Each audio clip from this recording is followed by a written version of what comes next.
Good morning and welcome to Ag Talk and Raw, where I talk raw about agriculture and other things that are on my mind. My wife and son are asleep still. I've had a very rough night. I didn't sleep well at all. It's not really that early in the morning, but I brewed the coffee before the program went off. Slurping my coffee for all you English out there that find that to be rather rude. It's not rude here. It actually gives it a better flavor. But anyway, so what I'm going to talk about today is actually inflation. Inflation and what it means for us. I'm pretty sure you all, if you're a farmer, and even if you're not a farmer, what it's going to mean for everyone on this planet as things get more and more expensive for us as farmers, and what that's going to do to the consumer down the road. Consumers bitching about gasoline, diesel fuel, and some high pricing of beef and stuff like that. You know, beef, poultry, pork. Yeah, those prices have climbed up a fair bit. My wife pulled a chicken out of the freezer here the other day that we paid a little over $4 for about a year ago. We're just taking the old meat out of the freezer and putting the new stuff in, and that same chicken is like $9 now. So it's doubled. Beef, we have our own animals, so I don't really know what the price of beef is. The last time I bought beef, it wasn't fit to eat. We don't even know what country it came from, because our government, the government that's supposed to be keeping us safe and happy.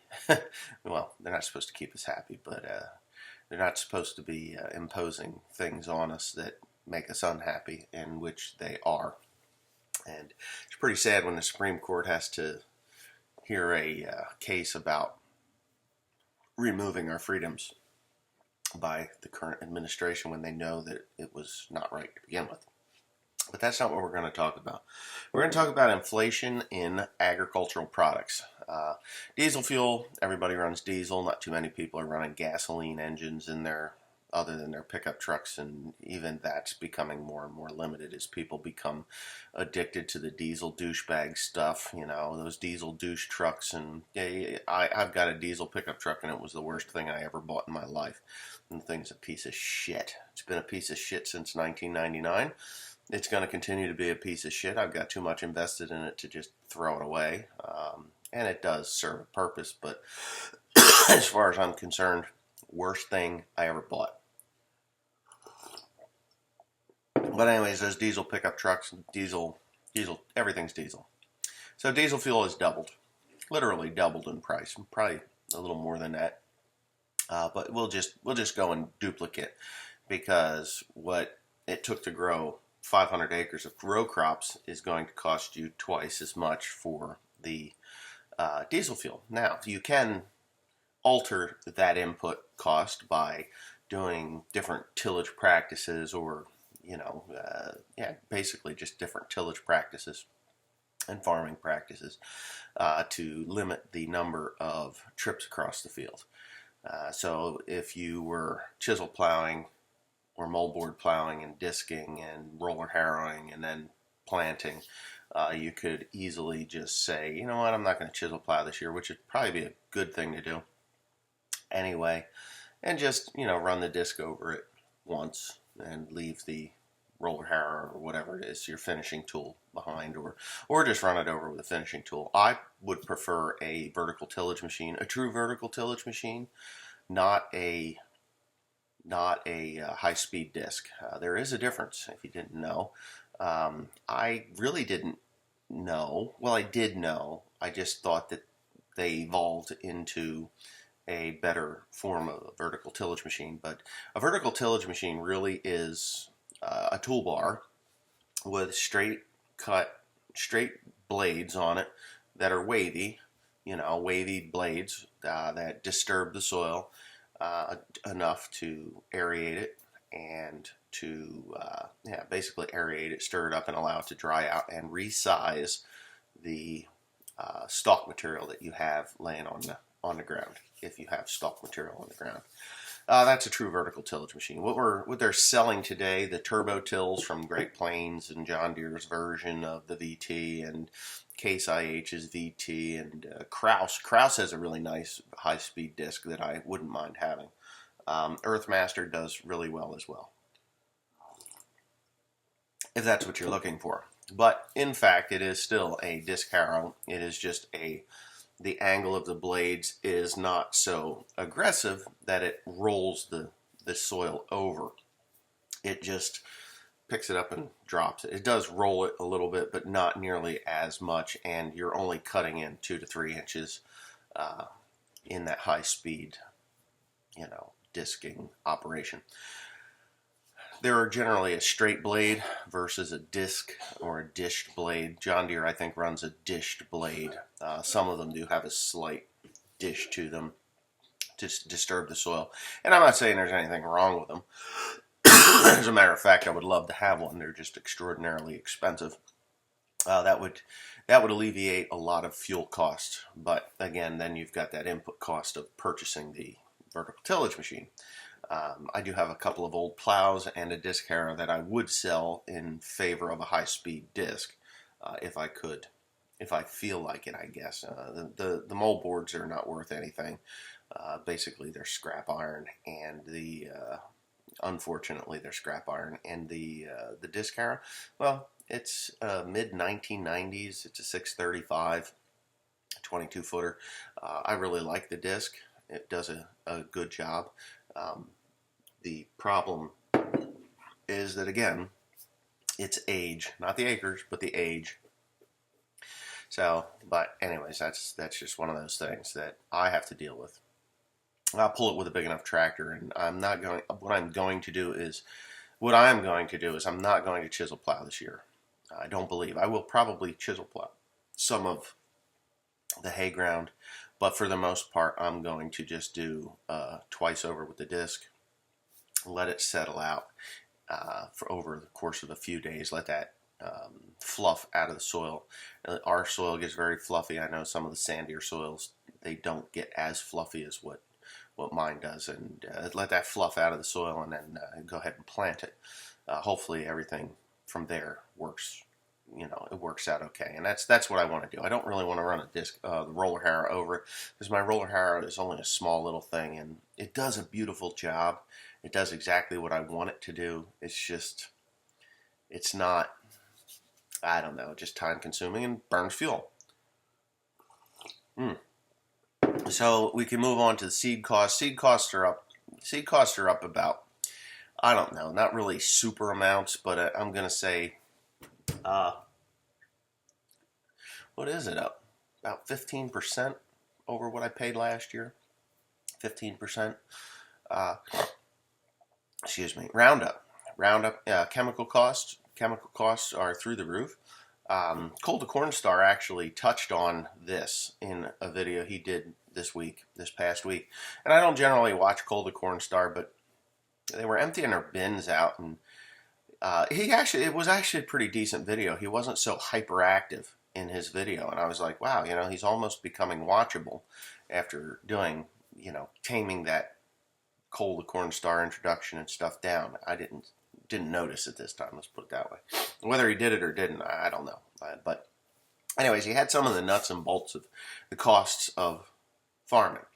Now, he did say that, his farm entity is one, his parents' farm entity is another, and then he has a brother, I can't remember his name, but his brother is going to be starting his own company within the farm, and that's why they did the gigantic bin site that cost so much money. So, and I think it's going to be really, really difficult to pay for those things. It's just my opinion, because as inflation and everything goes up, fuel's doubled. Herbicide, Roundup, I paid $8.35 a gallon last year. I think it was last year. Was it last year? Year before last. I think it was $18 last year, I think. I don't remember. The year before last, I didn't buy anything last year. I bought it the year before. So let's just go off of what I paid for Roundup the year before last. And that was, excuse me, that was $8.35 a gallon. It was dirt cheap. I bought a big old tote, 250 gallons, and it cost a couple $1,000. You know, it was nothing. Today's price on that very same 55 or 250 gallon tote of Roundup, $52 a gallon. That tote is over $13,000 for that tote, not $1,300 or $2,300. I think that's all I paid, about $2,300. Whatever, you can do the math if you want. Stalwart. I use a generic product called Stalwart. It is dual atrazine and Callisto. Those are the name brand products that would go into that. I can't remember what the replacement for, you know, what Stalwart actually replaces, but it's dual atrazine and Callisto, or Bicep and Callisto. You could go that route, and you know, Callisto is that's a broadleaf weed herbicide. It works pretty good. Anyhow, that I haven't gotten a price on yet. I'm pretty sure that it's going to be double. I bought 250 gallons of it last year. I will be buying 500 gallons of it this year because I'm doubling the corn acres. So from 500 gallons, I need more than that. I need probably closer to 600 gallons. No, I don't need 600 gallons. 550 gallons, 520 gallons, whatever. It takes 3 quarts to the acre of Stalwart. And of course, Roundup is quart and a half to the acre, depending on what you're killing, what you have to kill. I may disc the, instead of spraying the corn ground that I have, I may just disc that down, not use Roundup on it. I may not need to use Roundup on that. Stalwart is a residual, and I'll have to put that stuff on just before a rainstorm. We did have some problems before a rain shower. It has to be worked into the ground through rain, and it has to be done within 7 days. So if there's no rain in the forecast, I'm just going to let that corn come up and do what I got to do. But so the inflation of these input products, we don't even want to talk about fertilizer, nitrogen costs, or just a complete blend of NP and K with boron. I need boron in my soil. Borax bleach is boron. You can go down to Walmart and buy a pallet of it, but I was warned against doing that because that's what drug sales people do. Drug dealers. They'll use borax or boron to cut cocaine with. So they go down to Walmart and they buy borax. That's why if you go to Walmart, it's very hard to find borax in there, because people cut cocaine with it and then sell the product. What is it, a 10-pound or an 8-pound box of borax is like $4, and you can cut, pounds of coke with it. And I just learned this. I thought it was kind of funny. And borax bleach up the nose can't feel very good. But I guess if you're doing drugs, and you don't really, because the impurities in cocaine. Could you imagine huffing freaking borax bleach? Like, oh man, that's good for me. I mean, your boron levels in your body, it's a heavy, it's a mineral, I guess, or a heavy metal. Could you imagine that in your liver and your kidneys? Ugh. Oh God. But anyway, so that's what I need. But those fertilizers are just through the roof. I mean, they're looking per ton for the blend that I would use on my corn. It's going to be somewhere between $900 and $975, depending on how it goes per ton. Yeah, that's a lot. I don't need phosphate this year. That's one thing I know that I don't need. I don't need phosphate on any of my ground. I have more than adequate levels of phosphate, and what I do need is the lime. The lime that I'm buying will raise the pH on the soil pretty quickly, and it will allow the phosphate and all the other locked up nutrients that are down there available to the plant. So if you're pulling soil tests and your pHs are lower than you are used to. And there are some areas in the country where pH is not an issue. They actually need to use use an acidic fertilizer just to bring the pH down to 7 from 8. We're the opposite. Our soil will settle in at about 5 to 5.4 pH. I have come across some 4.8 pH soils in my travels around our area.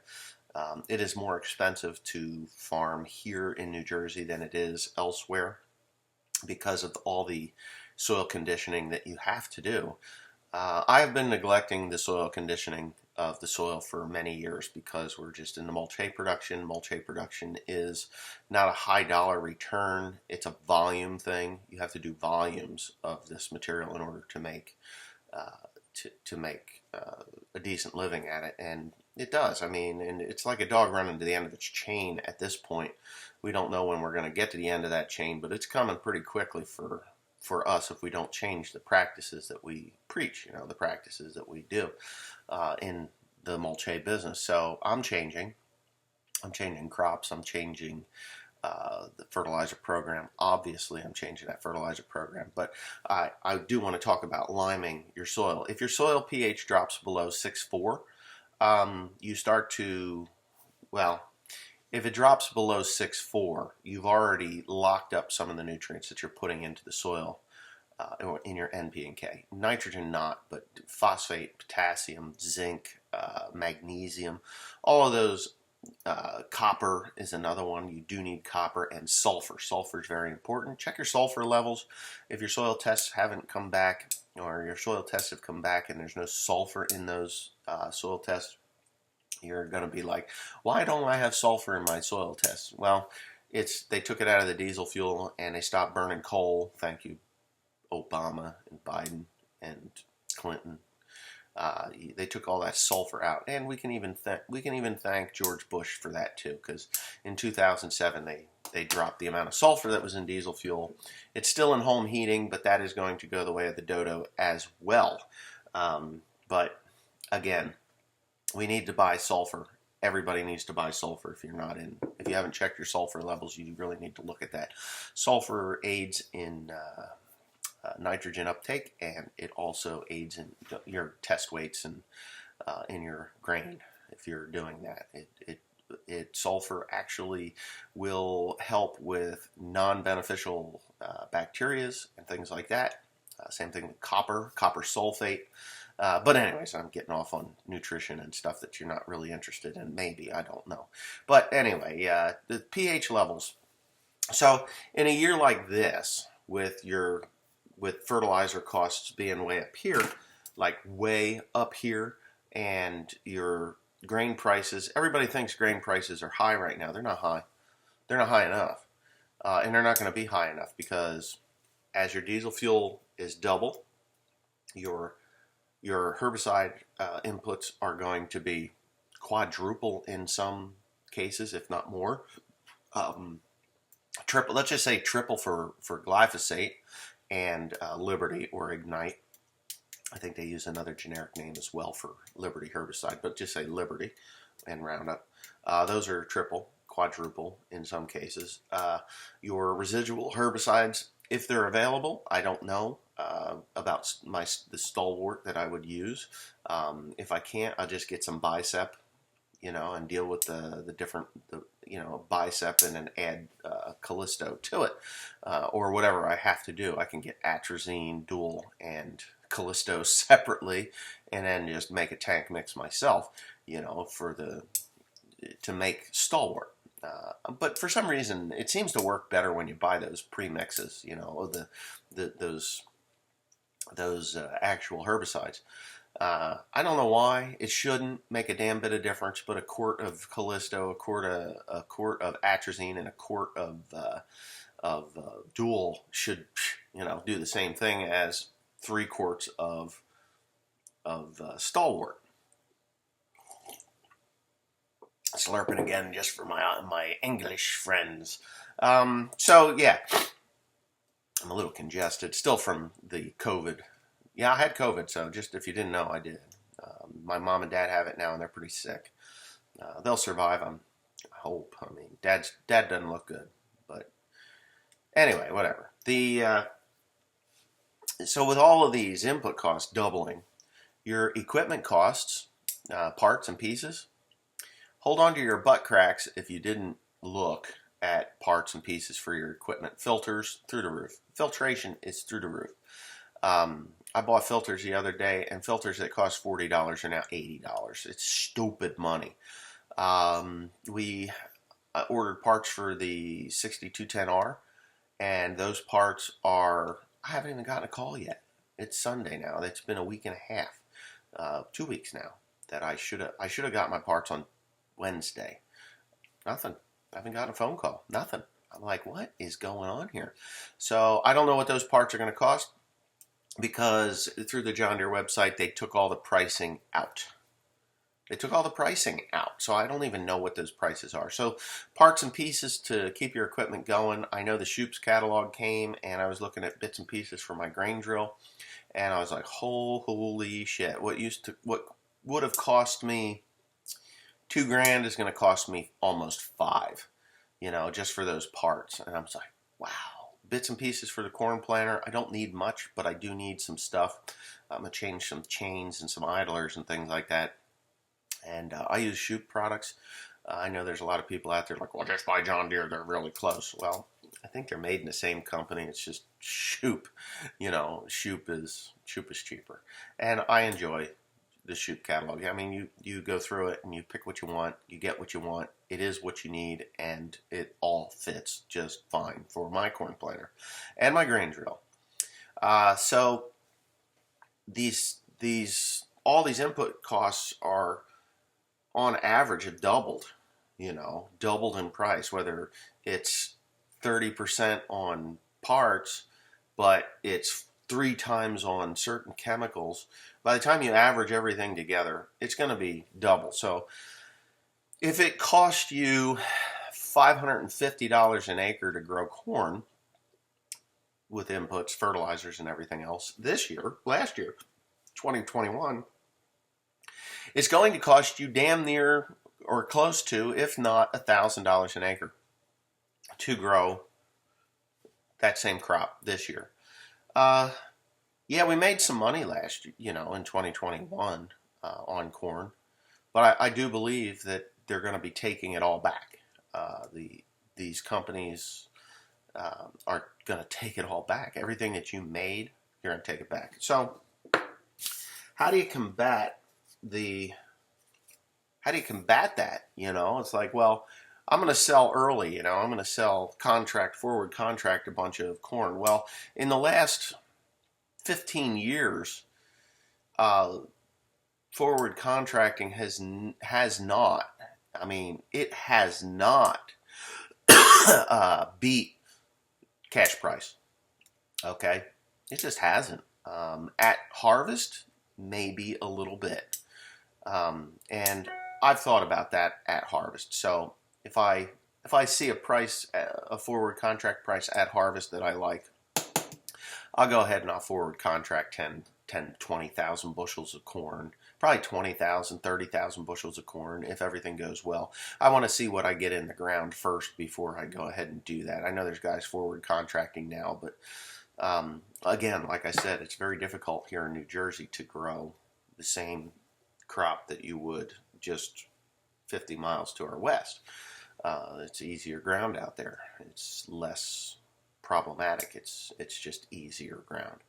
And the fields are bigger, which makes a big difference. Of course, you're paying higher rent prices than what we are here. And I don't know that property owners are dictating what you can and cannot plant on their property. I've lost about 100 acres this year so far, maybe. There's a fellow who is in partners with his brother, and his brother watched me grow a bumper crop of corn last year and has decided that he wants to be a farmer on that 120, 130 acres. Yeah, that happened. It's like, oh, wow, this guy just made a really beautiful crop. Yeah, he did. So I may have lost that for that. But that's okay. Most of the times when somebody does that, it just comes back at me later on anyway. And yeah, so, but such is life. That's just the way that works. Where I lose one, I'll pick up another, you know. And the unfortunate thing is that ground, it's wet ground. It ain't the greatest ground, but it was better than some of the shit that I've picked up as of lately. And I have picked up a few acres of ground, and there's a few more acres of ground that I'd really like to pick up, but you know, hey, who knows what's going to happen? Who knows what's going to happen? This is what I'd really like to do, is get rid of all those satellite farms, the ones that are like 35 miles away, that are so time consuming to deal with, and just kind of get closer to the farm so that I'm not running all over God's creation to make a living. Kind of tired of that. It's exhausting. It's fuel expensive. It's time consuming. It's just, you know, what I can do in a day here versus taking a day to move. I lose days. I literally lose days of time to do that, and the price increase isn't there. So let me get back on subject here. The whole point of this video is that if everything is doubling in price, shouldn't corn be $10 a bushel? Shouldn't soybeans be 23, 24, 20? Let's say 20. It should. It really should. Of course, it's not going to, because people will complain. Not us, not farmers. Farmers aren't going to complain. And it doesn't even need to be, you know, farmers generally just want to make a living. They want to put their kids through college, they want to pay their bills, and they want to save enough so when they get to the ripe old age of God knows what, when they decide to turn it over to their kids, if their kids want to do it, they have enough money in the bank. And to safely retire and go see the things they want to see in this world before it's lights out, you know. And there's a lot of farmers that reach the ripe old age of, I want to go see stuff, and they're like, I really have to do this for another couple more years because I don't have enough. And lights out every year gets closer and closer to you get closer and closer to it. As you can see, my beard is white now. What it was 12 years ago was red. So I'm at age 50. Come July, I'll be 50 years old. 50 years old. Do I want to be farming until I'm 75 years old? That's 20 more years, right? 50, 60, 70, you know, it's 25 more years. I don't want to do this for 25 more years. I don't think I do. I'd be active in agriculture, obviously, but I want to be able to say, hey, you know what, Tim? Which Tim's not going to do it, but I would love to say, hey, Tim, I'll help you. Here you go. You know, or whatever it may be. Tim doesn't have the ambition to do it. Not the ambition, just doesn't have the... You're either a farmer in this world or you're not. And Tim's just not. Tim's one of those that's a hired man. It's unfortunate for me because I would love to see my legacy go on. Now, the little guy, he may. You know, William may. Joseph, I don't think Joseph's gonna, you know, Joe is in school right now, and when he's back, you know, maybe he'll come back to the farm. I'm hoping he does because could really use the help, and I'll pay him accordingly. My nephew, he's out.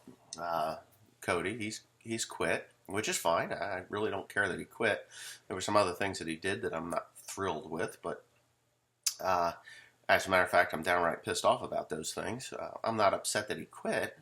It's just in the manner in which he quit. And young guys out there, if you're not happy with what you're doing, it's okay to quit. It's okay to go up to your father, your grandfather, your boss, whatever, and say, sir, Dad, Grandpa, I'm not really happy here, and I'm thinking I'm going to move on. People can respect that. You know, family members can respect that. But it's the other stuff that goes on, like back here, you know, behind your back. Those are the things that really hurt a family. And stuff that comes out of your mouth, it's very important that you tell the truth. And, you know, because if you don't tell the truth and you do things behind the backs of your family and or your boss, it's going to leave a bad taste in their mouth, and they ain't even going to want to talk to your ass. And that's some of the things that happened here on this farm. And it's fine, you know. I'm okay with him quitting. The attitude that I was getting towards the end was pretty atrocious. My wife wanted me to fire Cody before, and I really shouldn't be talking about it, but you know, my wife wanted me to fire Cody, and I wanted to fire Cody, but I thought that there was something going on at home that nobody knew about, and I was just being an uncle that was just let him go, whatever. I can take it. I can take any attitude anybody throws at me, and it's fine. I'm okay with that. But the fact of the matter was, it was nothing to do with, well, maybe some of it was at home, but who knows? I don't really care what goes on in his household. It's not my business. But it was the other stuff that I had mentioned earlier that really, really, really, really pissed me off.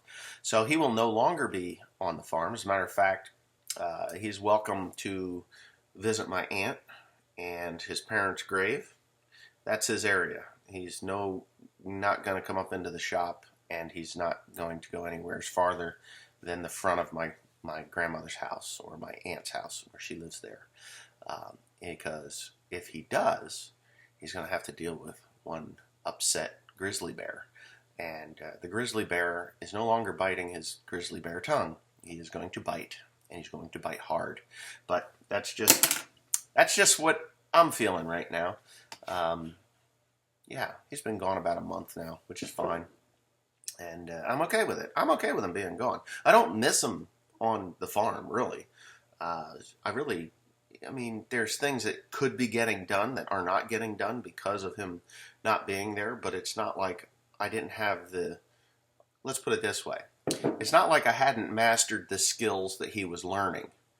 And it's not like I can't do the things that I was having him do.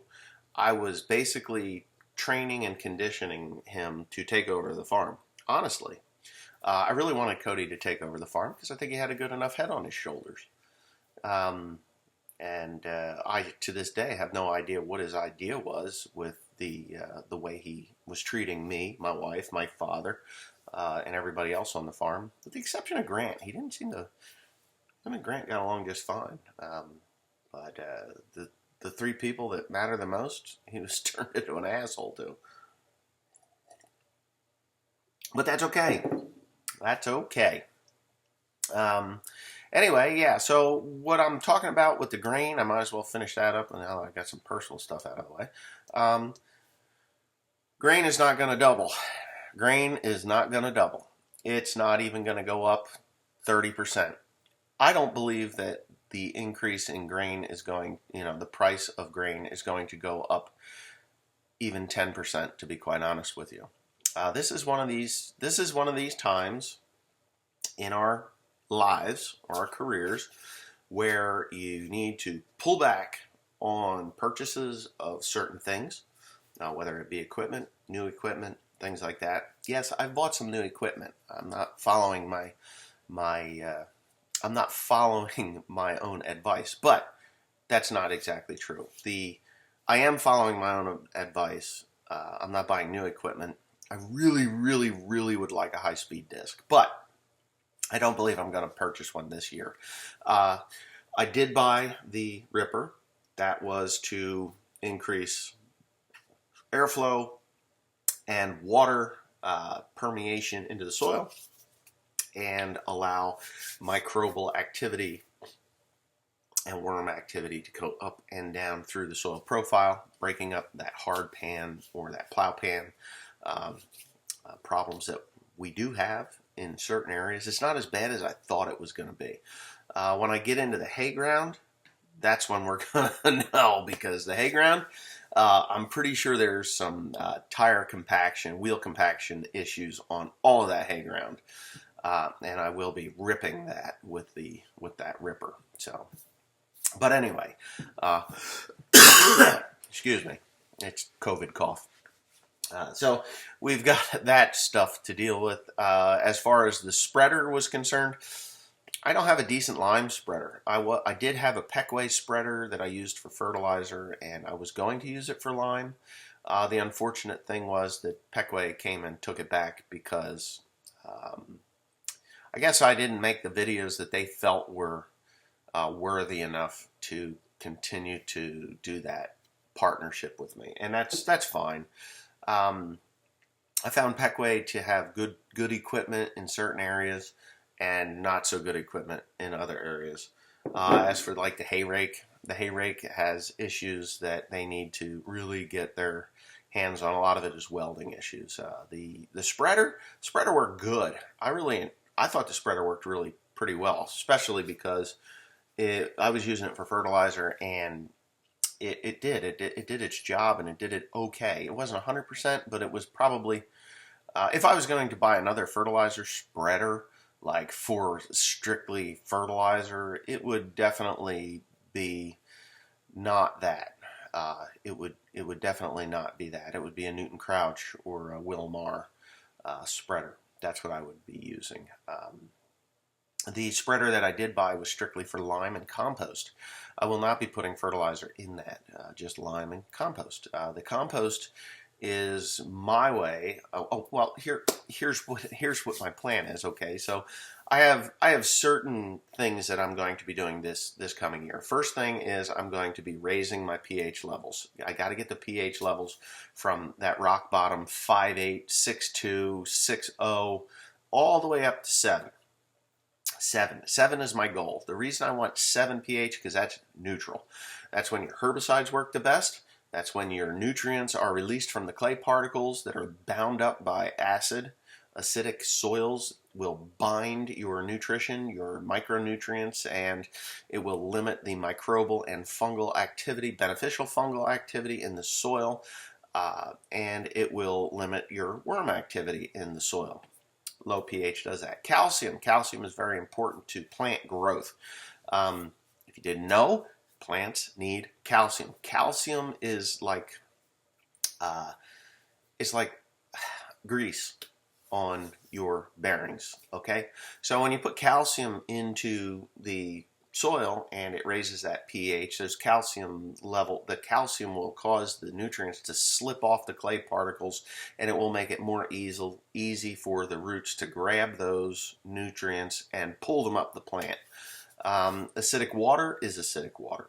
Get that calcium as deep as you can get it, i.e. the ripper.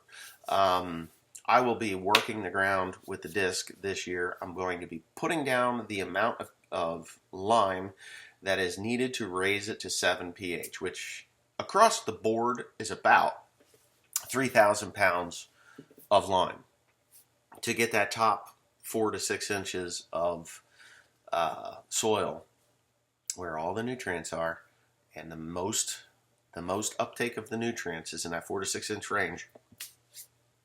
Water comes from way deep.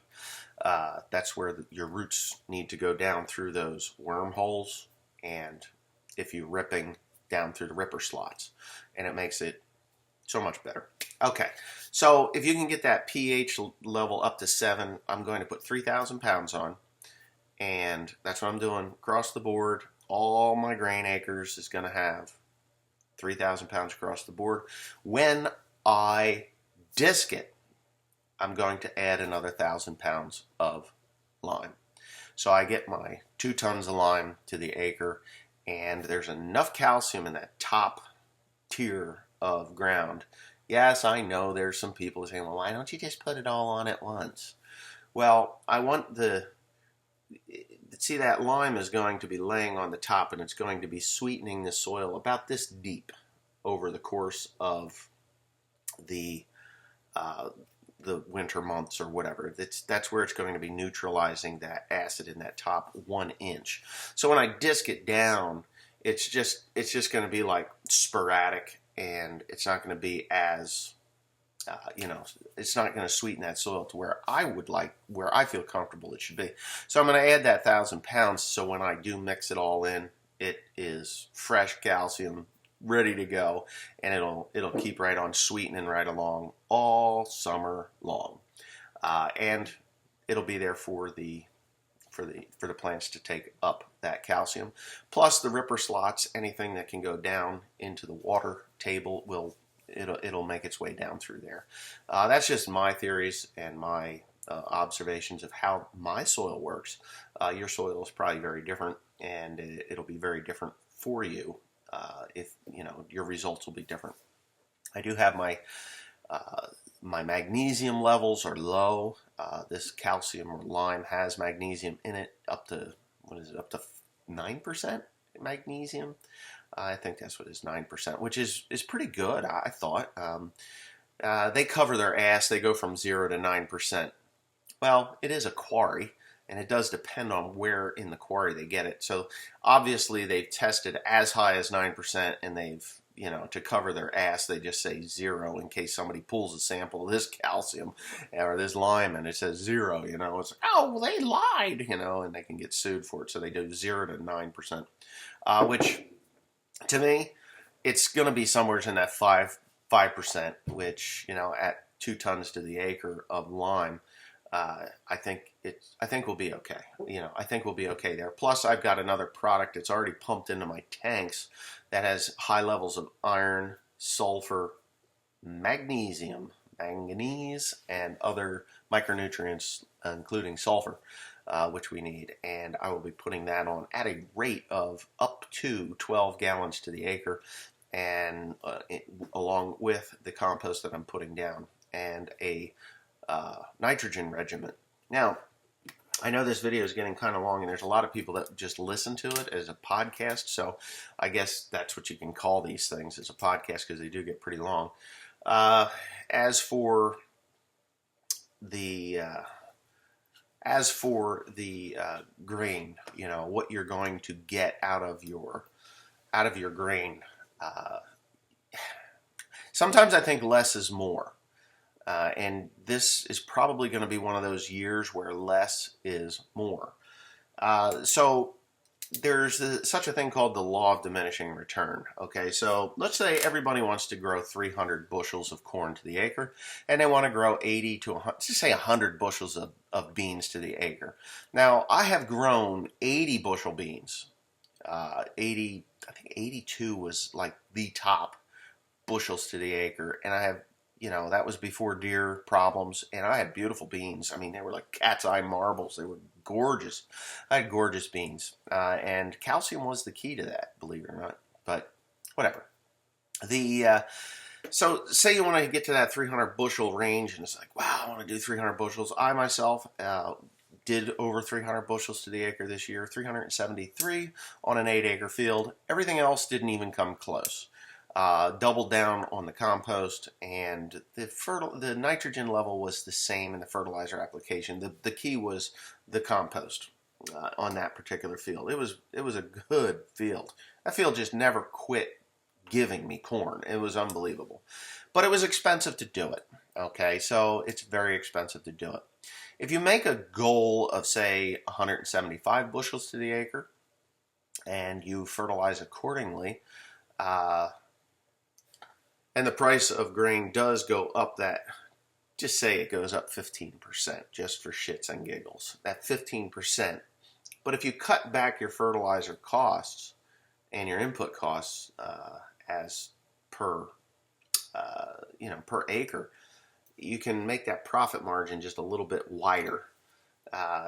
The cost of growing 175 bushel corn, or having a goal of 175 bushel corn, versus having that goal of 300 bushels to the acre of corn, that cost is probably, to do that 125 bushels, to do that extra 125 bushels is more than it would be to grow to the 175.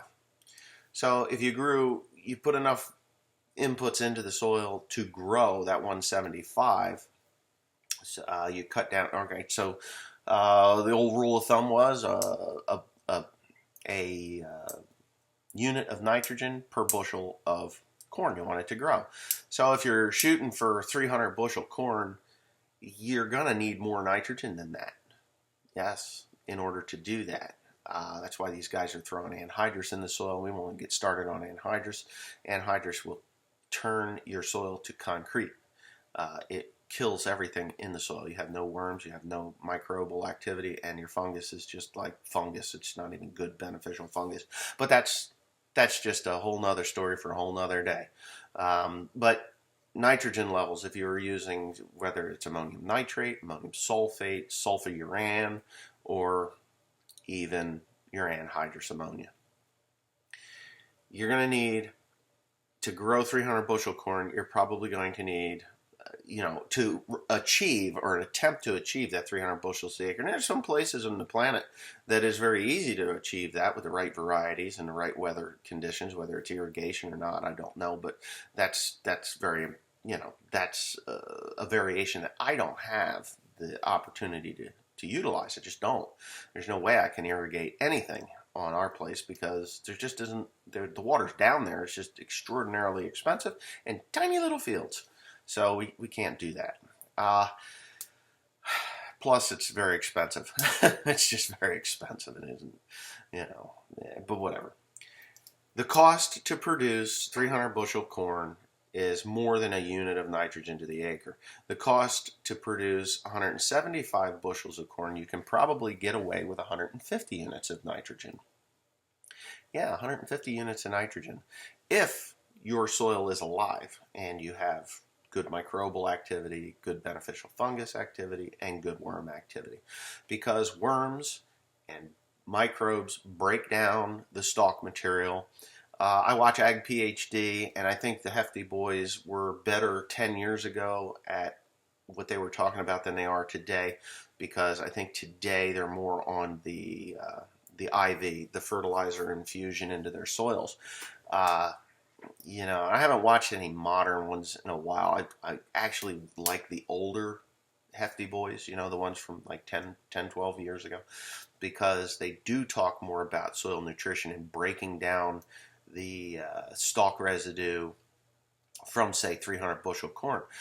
Stalk residue from 300 bushel corn can very easily be broken down and utilized by worms and microbes and fungus to create a really nice organic matter in your soil if your soil is alive. But anhydrous ammonia and over application of other types of fertilizers that will that just basically turn your soil to concrete and demote the ability for these microbes and worms and stuff to actually break it down. And when I see a field that just looks like a mat of corn stalks still in the spring, you know that soil is dead. It's just dead soil. Where I did the 373 bushels to the acre, I mean, it brought tears to my eyes. I couldn't believe how much corn was coming off of that field. I mean, a combine, we were crawling at 2 miles an hour. The damn thing couldn't handle it. It was crazy. It's a 200 bushel to the acre combine running almost double that. But anyway, whatever. Those stalks are burned up.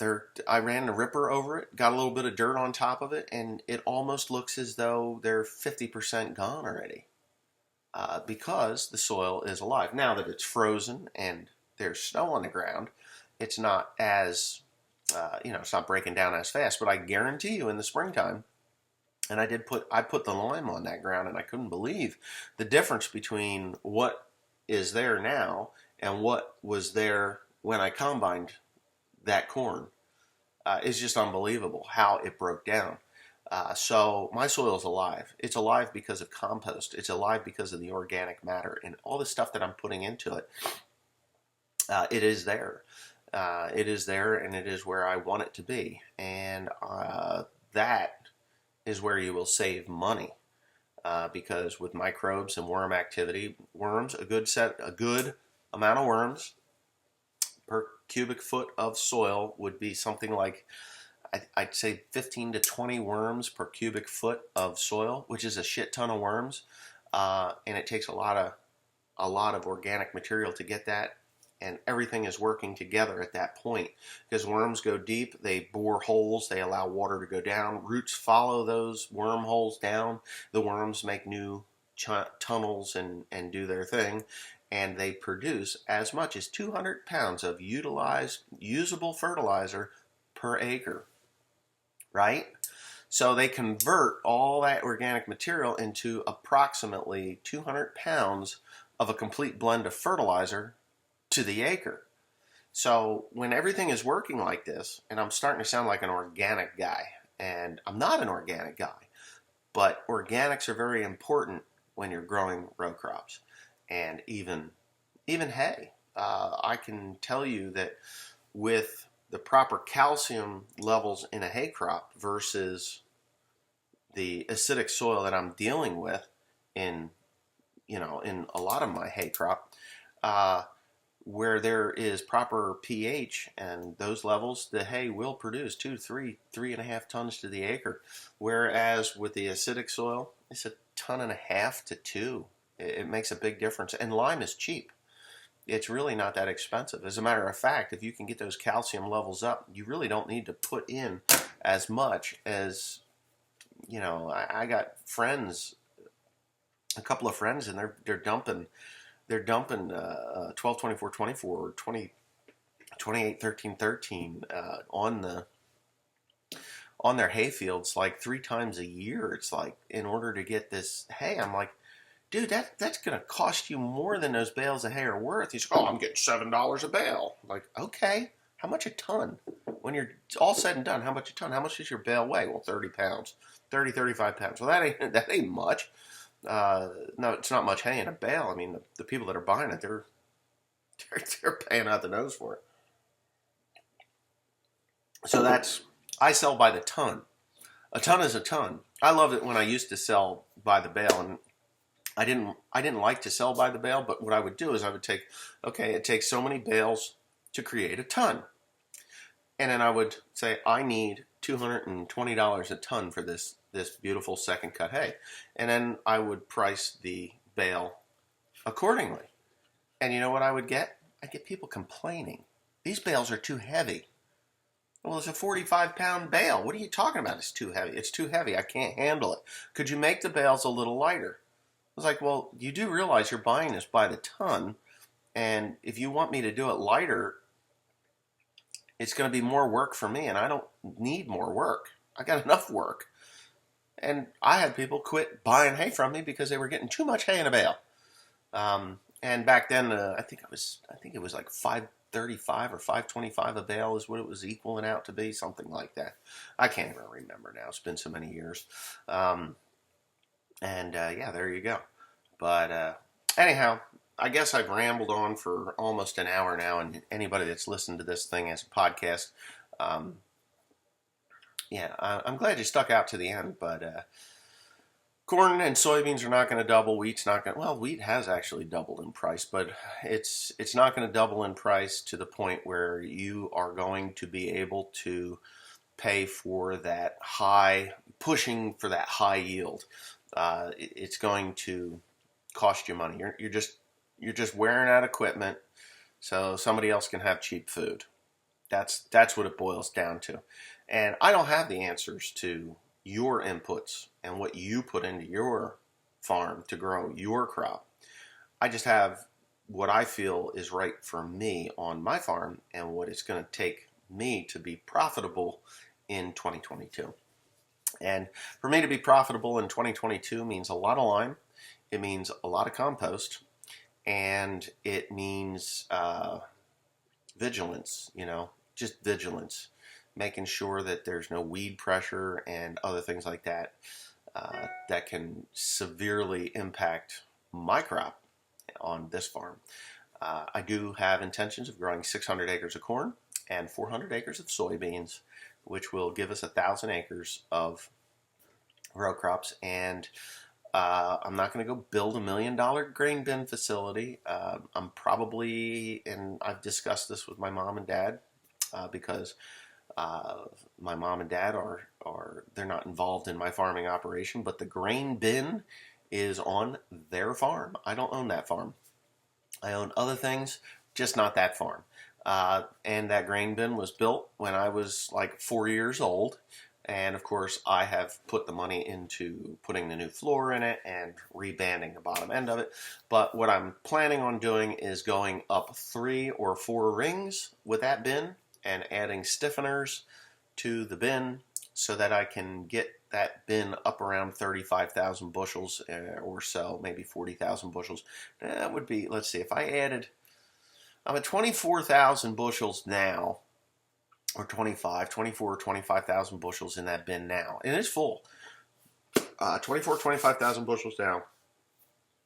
It has 9 bands If I add 3 more, that'll give it a third more. So what is that?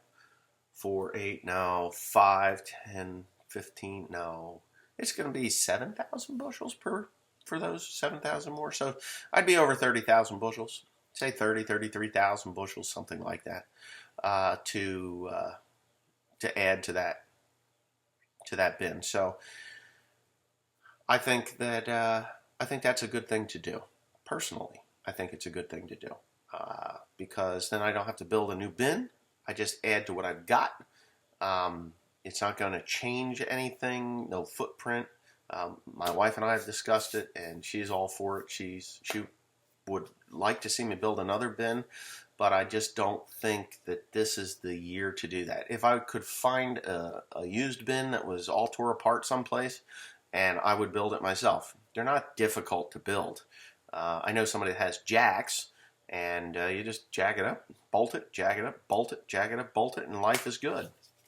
And I think that's probably, if I was going to build another bin, I would build it myself. It's not that difficult. I watched my dad build the bin that's there now.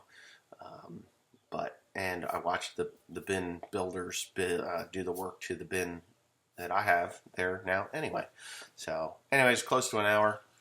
Enjoy this. If not, well, oh well. If you gleaned something from it, I hope it helped. If not, well, I can't help you. Have a good day.